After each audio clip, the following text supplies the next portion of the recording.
If you start a software company, one of the biggest goals long-term that you have is you want to be able to exit. You want to be able to turn this over to somebody else, get a big cash payday. But sometimes you've got to be able to do the right things even early to set that up. And you got to know when is the right time to exit and what are buyers even looking for. I spoke with Andrew Gazdecki. He runs MicroAcquire. He's the founder and CEO of it. MicroAcquire, by the way, is an amazing marketplace that allows you to buy and sell companies on there. I've been on there. I've bought stuff on there. Really, really cool stuff. Check it out. But this is a good one. If you're looking to sell your company, you're going to want to know this stuff.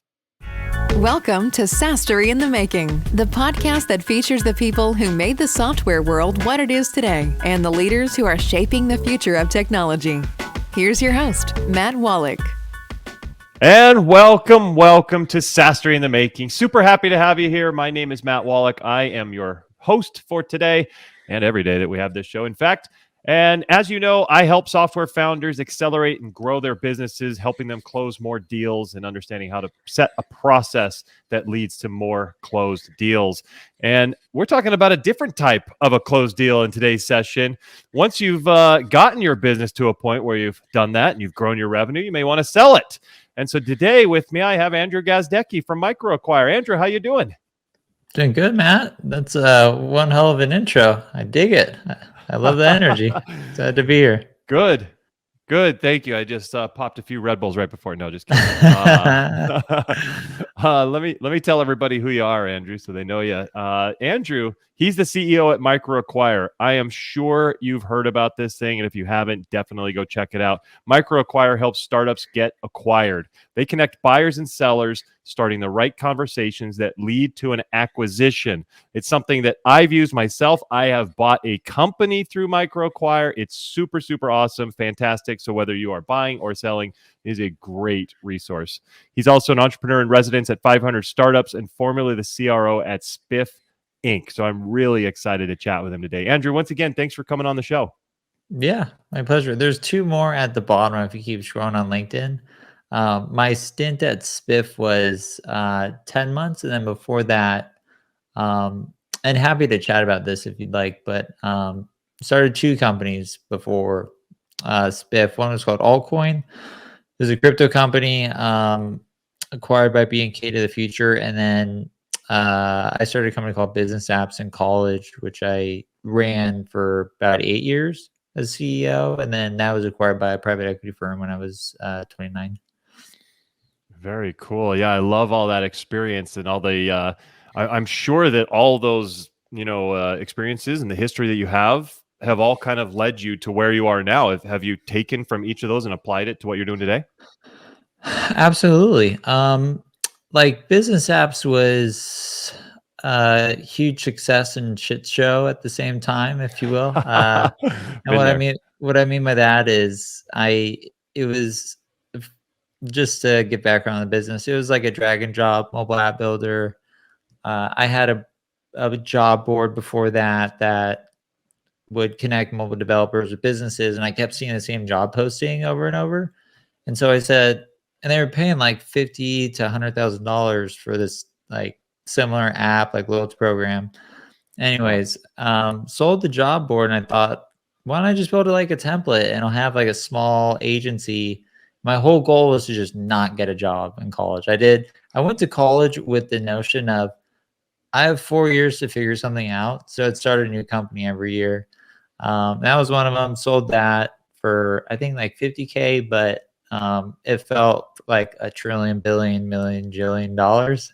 Of course. Because I was super broke in college. At that age, that's amazing. And then, yeah, so Business Apps was just a like right place, right time. I got super lucky. And the iPhone just came out. I had unique insights from the job board around like what. Feel free to interrupt me too if I'm like kind of. No, I love this. This is great. Yeah, so I just had unique insights into what we started with, like restaurants. We eventually expanded into pretty much every segment of small businesses. But this was a time when web agencies, any sort of company that was selling to small businesses wanted to offer mobile applications. So I bootstrapped that company. We only raised like $100,000 from just two local investors. I went to Chico State, which is considered the Harvard of the West, if you haven't heard. I have heard of it. No, it's not. It's a total party school. But you definitely get some people skills there. But you know, Nice. I ran around that town and I, sold these apps one at a time, and then we eventually stumbled on a business model where we would partner with web design companies and white label our software so they could, like, for example, like if you had 50 clients that you had built maybe a website for or something, we had like the perfect solution at the perfect time.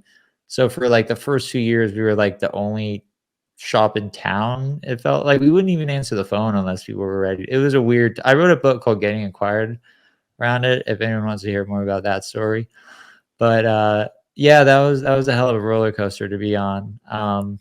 And I knew it was weird, so I like kept a monthly journal just because all my friends were getting like sales development roles and like just starting their careers, and I was hiring people and managing people, and my prior experience was working at Sears and stuff, so it was kind of weird.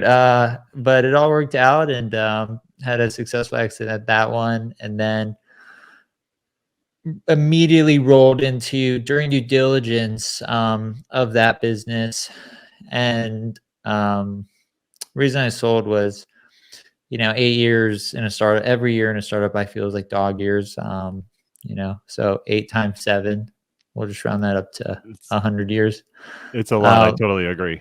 Yeah, so we grew it to about 11 million in annual recurring revenue, and then sold it. And then during due diligence, I was like, man, what am I gonna do next? Like, because there was no earnout, there was no I basically negotiated terms where I was going to be out of the business in 90 days. So made the mistake of starting a company immediately after like going on it was akin to basically going on an 8-year marathon and then immediately going on another one.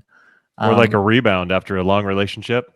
Yeah, pretty much. And so built this company called Allcoin, and what we were trying to do is speed up times on the Ethereum blockchain. And that one wasn't nearly as successful. I ran it for about a year and a half, and then did basically a soft landing. And the story there was, this was during the 2017 or 08, 2017, 2018, crypto like boom and then crash. And so some really, really good lessons I learned there. We basically got to a point with the team where capital requirements were going to be really hard to get the business to work. Nothing was working in crypto. I'm not a technical founder, so it was such a technical project. I didn't enjoy it, if I'm being candid. I think that's a big thing. Yeah, and those things kind of taught me a lot about kind of how I operate today and what led me to MicroAcquire. And then Spiff was a hell of a ride, if you want to talk about that one too. That was like my hiatus. I was like, after Allcoin is sold, this is a true story. I was playing Madden so much because I had nothing to do. I became a top 100 player. It's really embarrassing. Yeah, you got to play like to do that. You got to play like 20 games a day. Like, and my wife was like, you need to like go consult for startups or like do something, because I didn't have any ideas and so consulting led me to Spiff and helped with their sales and marketing. But what I learned, and I think the point I'm trying to get at is just the importance of, when you start a company, I think it's really, really critical for entrepreneurs to really think through, number one, what they want out of the business. Like, do you want to get rich? Do you want to disrupt the market? Do you want to have a lifestyle? Lifestyle business. I think that's just so critical. And one of the best ways to do that is to just write down all the stuff you don't want to do, and then write down all the stuff that you do want to do. And some of that can include, and I think this is where I started, was figuring out the customer you want to serve. Because you got to love the customer. If you don't love, like, if you make the best CRM for dentists, but you hate dentists, it's going to be a bumpy road. Because you're going to be competing against a founder who loves dentists and, Mm-hmm. loves that market. So you want to find a market where you love the customer, you have unique insights, it's enjoyable to you. Naval, the founder of AngelList, has a good way of putting it, where find a game to play that feels like fun to you, but is work to others. I think that's super relevant when building a company, because to really go the distance, it's not all fun and games. Like, it's hard as hell to build a startup, and so So true. so basically, I can keep going down other principles, but I want to hear how MicroAcquire came to be. What led you to say, hey, this is something that would help? yeah, so the first sort of inkling of it was when I sold business apps. I had maybe like 10 founder friends reach out to me, and they all asked me, how did you find the buyer? Like, what's due diligence? What were the legal steps? And I just was like, whoa, does like no one know about this stuff? Like, as entrepreneurs, like, there's books for us to read on like marketing, sales. There's 100 on fundraising, but nothing on like how to actually exit your business, which is arguably the most important part of the founder's journey. And so that's kind of where the small spark started. And then after Altcoin, and as I was leaving Spiff, because Spiff had just raised a Series A, and I kind of said, all right, you guys hire people smarter than me now. I'm going to go back to building startups. I was looking around to buy a SaaS company, and I just couldn't find a good place.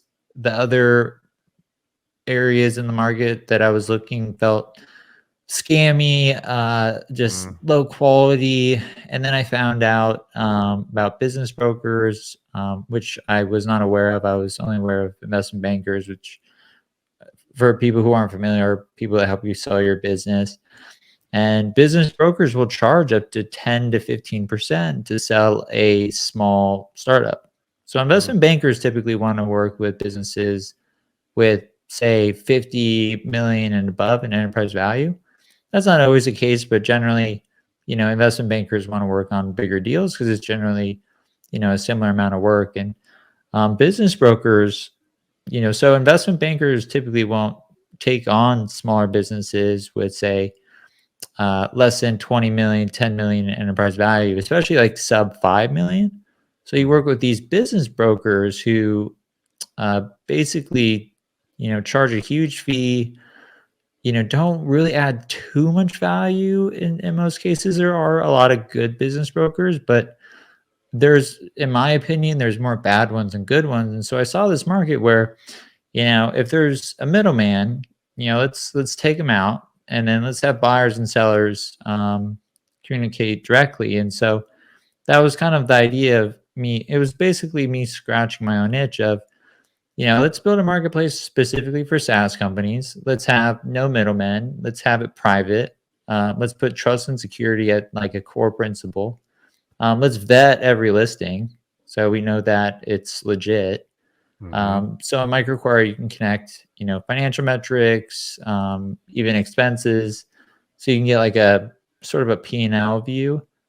So you have you obviously want to do more due diligence than that, but it gives you, some confidence that this is a legitimate startup. And we vet every single listing that goes on the marketplace. So it doesn't have kind of like a Craigslist feel of like anything is on here, like it's not like Matt9211 as the buyer reaching out.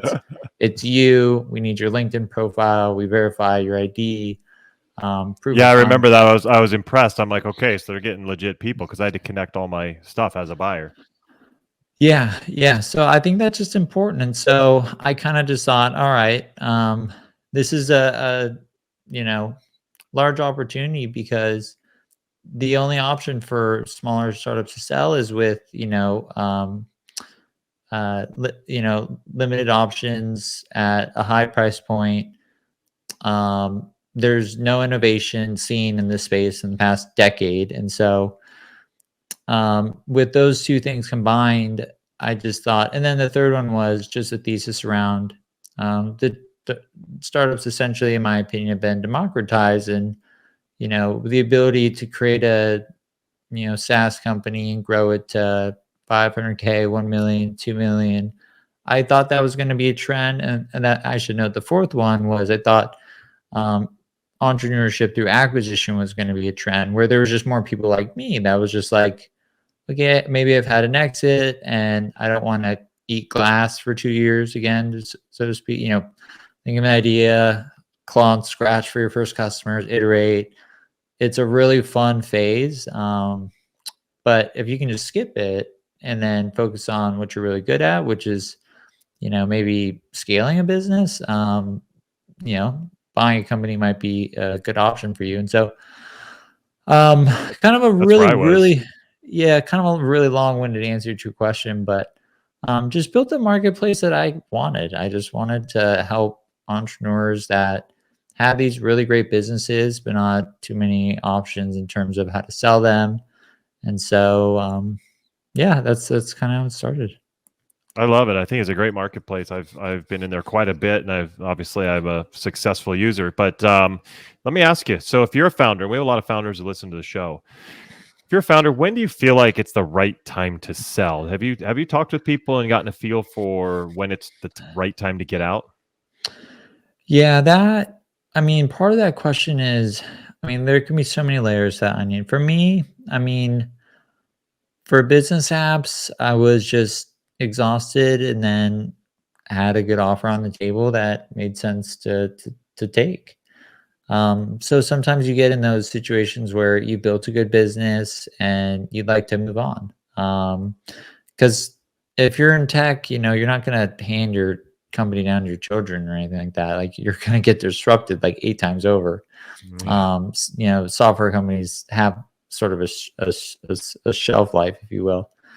Not saying like there's not decade old successful companies, but generally you build the company to sell it. And I had 2 small investors, so I had a fiduciary duty to show them a return, and I did. And so that was the reasoning on the first company. But for others, it could be anything from, I see, hey, I just started this thing, I've grown it as far as I can go, and I want to start working on something new.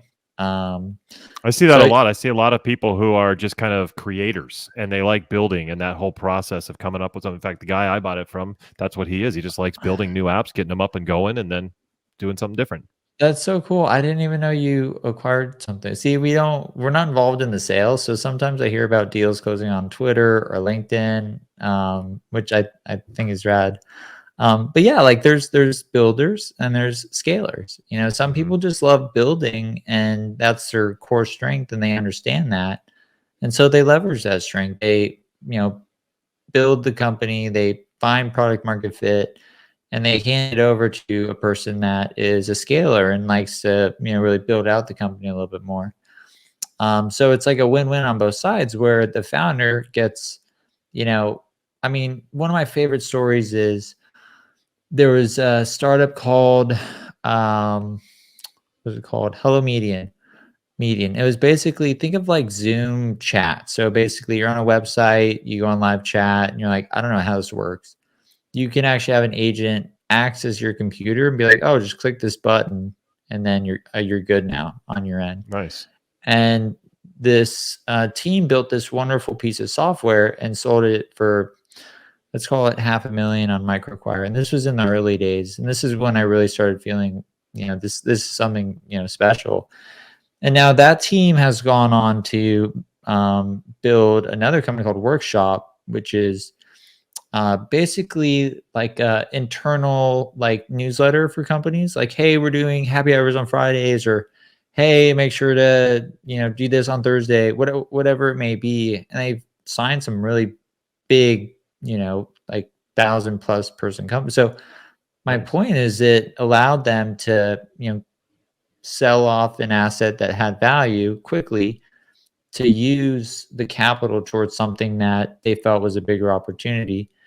And then the buyer of the startup is now growing that business even further. And he's, in the lane of, he wants to build a profitable startup, and he's grown it substantially since he's acquired it. So it's been a win-win on both sides. And those are the kind of stories that we want to create on MicroAcquire, and also just kind of bring light to the fact that like, you don't have to build $1 billion company to be successful as an entrepreneur. Like, you really don't, unless you need like a private jet or something. But I mean, like, just being able to pay your bills and like being your own boss. I mean, I think Yeah, it's big. for a lot of people, that's enough. And so we help people, achieve that. I love it. When a software leader is trying to sell, what mistakes do you see a lot of software founders making when they're trying to sell their business? What are they missing or they don't think about? Not being prepared and overvaluing their startups are the two that come immediately to mind. Like, for example, we just went through the last two craziest years of financing for venture-backed startups, probably since the dot-com bubble. And so a lot of startup founders think, okay, I'm at 100,000 in revenue. I can raise at 20 million. So I should be able to sell at 20 million. But the difference is, acquirers are they're willing to pay for current execution. Investors are betting on the future. They're betting on what you could be 10 years from now. They're making a strategic bet based on, if you have flawless execution and maybe a little bit of luck and tailwinds, this could be a huge business. And so, they're very, very risk heavy. And then acquirers are looking at your business today. Like, where are you at today? And so, the hardest part is closing that delta of what your business is worth and what a startup founder is worth. And I've been there too. I remember with business apps, I mean, we had offers when I was like 26, and we ended up selling for around the same price when I was 29. But earlier I was like, that's way too low. Like, no, like it's annual recurring revenue by at least 20. Like, so I understand the emotion when you spend so much time building something. But valuation, not knowing how to properly value your startup. 2, not being prepared. And what I mean by that is just not knowing the basics. Like, having just like a data room available can make all the difference. I'm sure maybe you went through this as a buyer where, some startups reach out to you and, they just say, hey, hi. And you're like, I'm interested. Can we hop on a call? And then you hop on a call and you explain to them what you need. You need, a P&L. You need information on, let's pretend it's a Shopify SaaS app. Like, can I have information on your install rate, churned users, geographical location, just more information on the business. So having that up front. And then I'd say also, presenting the business honestly and being very upfront with buyers, because the things that founders think are wrong about their business, are actually opportunities for new buyers. So I think just pointing out like, hey, I've never raised prices, or hey, I've never tried Facebook ads. I've never ran a sales process or something like that, or whatever it may be. So like, present your business with, warts and all. And I think, that also goes along the lines of, be truthful, be honest. And then don't play that weird dance of like, we're for sale, but like, not really, unless you say like this huge, that, and I've done that too. I thought, kind of like, to get a really large acquisition or a really successful acquisition is like, you need to be in it. Like the quote of startups are bought, not sold. Have you heard that quote before? I have, yeah. Yeah, that's not true. More startups are sold, not bought. Like, articulate, I am looking to sell my startup. Here's kind of the, range I'm thinking. Or another way to put it is, here's my startup. How would you value it? Or if you have a valuation in place, be ready to defend it. Like, how did you get to your valuation? So you can show the buyer that, you've done your homework, you've done your research, and you are in fact serious about selling the business. So Again, kind of another long answer, but I hope that helps. No, yeah, it definitely is helpful. As we're wrapping up here, I want to know. So, if you're a software leader, you're just getting started, you're growing your business, you know that down the road you want to have an acquisition, you want to exit. What can they do in the early stages to set themselves up to be in the best possible scenario? I would say document as much as possible and then try to remove yourself from as many key roles in the business as possible. Like if you're the lead engineer, you want to hire an engineer to take over some of that responsibility. The best businesses that sell on MicroAcquire, in my experience, are the ones where there's no central point of failure. And what I mean by that is, if it's a solo founder who has like he's the only person that and it also depends on the size of the business, but let's assume you're at $1 million in revenue and you're still really in the weeds in the business. Get yourself out of the weeds so you can work on the business, not in the business. So when someone potentially acquires a company and maybe wants the team to come over, you're not that central point of failure. I think that's amazing advice and something that people should be thinking about really early, because too many times you get ingrained and you're like, well, I can't even step away. I'm too busy because of this. And obviously, if that's the case, then nobody's going to want to buy your business and get you out of there if you're the main person. So I think that's amazing advice, Andrew. Yeah, and it also will probably help you grow faster too, just in general. Just focusing on strategy, focusing on your team's culture. There's a good quote. If you if you want to go far, go yourself. If you want to go the distance, go together. I can't remember the exact words, but it's if you want to go great. fast, go alone. If you want to go far, go together. There it is. Yeah. I love that quote. Yeah, Yep. I agree. Well, this has been awesome. Thanks for coming on and sharing all of your knowledge. This is amazingly impactful. I know there's a lot of people out there who are trying to grow to be able to sell.